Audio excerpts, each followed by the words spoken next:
the first strategy I've decided to use to target the skill phonology is a CVC worksheet that I have made myself.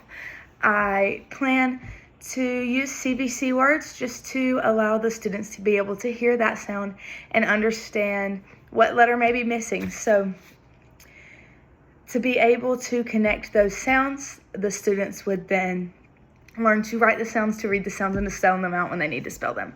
So to teach it, I would just use this worksheet, and I'll kind of demonstrate how I would use that. Can you show me what you see in that picture here? Yes, a cat. Good. Can we sound it out and touch each box as we sound it? K, a, t. Now say it all together. Cat. A letter seems to be missing. What sound is that? Remember? K, a, t. So what letter says a? A. Good job. Can you show me what you see here? A map. Perfect. Let's sound it out just the way we did the other one. P. Map.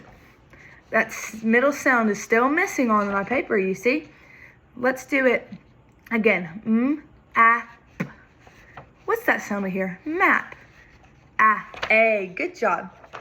I would then complete this entire worksheet with a student one-on-one and kind of put a focus on different ones. Maybe dog has a different emphasis because of the O.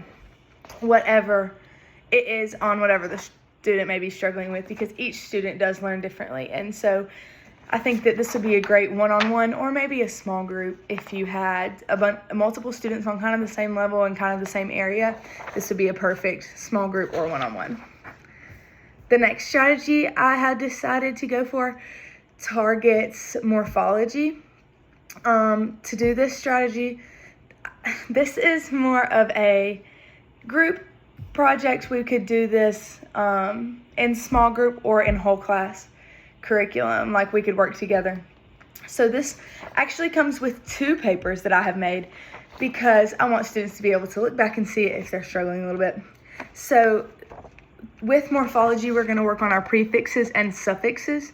Depending on the grade level, you may split these up. I may go only prefixes or only suffixes, but for this purpose, I have done prefixes and suffixes here. So I will now demonstrate. All right, guys, here is my root word tree. Let's find what's our root word. Let's go down here to the roots and find that word. What is that? Pack. Perfect.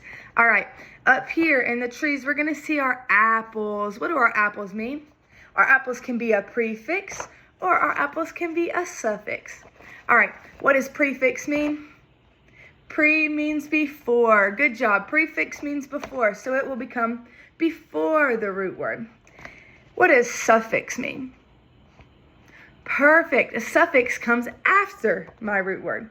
So whatever it is, prefix or suffix, we will add it to the front of the word if it's a prefix or the back of the word if it's a suffix. All right, let's practice. Pack. Pre. Would pre be a suffix or a prefix? Perfect, a prefix. So that word would be pre-pack. Perfect. Ed. How would we add that to pack? Is that a prefix or a suffix? Perfect, that is a suffix. So we would add it at the end of pack. It would be packed, like past tense. Re, is that a prefix or a suffix? Perfect, it's a prefix. So we would add it before. So that word is going to be pre-pack. Repack, pre-pack, packed. Good job. So I would then have my students pull out this second page that I've given them, and we are going to make this a little more fun, and we're going to color our apples. Absolutely. Color your apples, your tree. Have fun with it.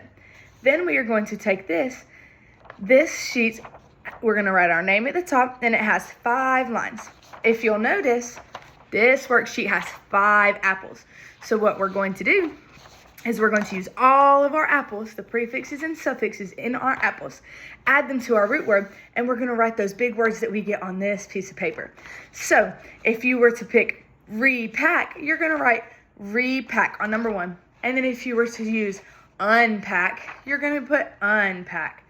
Perfect. Can you find how those suffixes and prefixes match with the root word and write it down and come get me to check it? And if we have any problems, raise your hand and we will do it all together. And then the third strategy that I've chose to use kind of targets syntax.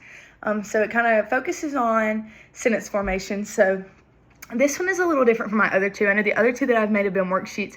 As much as I hate worksheets, but hands-on is really important. But this one is more of a whole class activity that we could do using a board, maybe a Promethean board. That's what my current school has, is Promethean boards. I know some places have different things. But for this demonstration, all I have is my iPad, so I'm going to use my iPad and kind of demonstrate it just the same way. This can be fun. This can be made into a game. So that's how I'm going to show it. So to target syntax, we're going to, everybody has a buzzer on their desk. So your buzzer, you're just going to hit your desk to get your buzzer. And the buzzer is just like a little red piece of paper. It makes it feel fun, like they're playing a game show.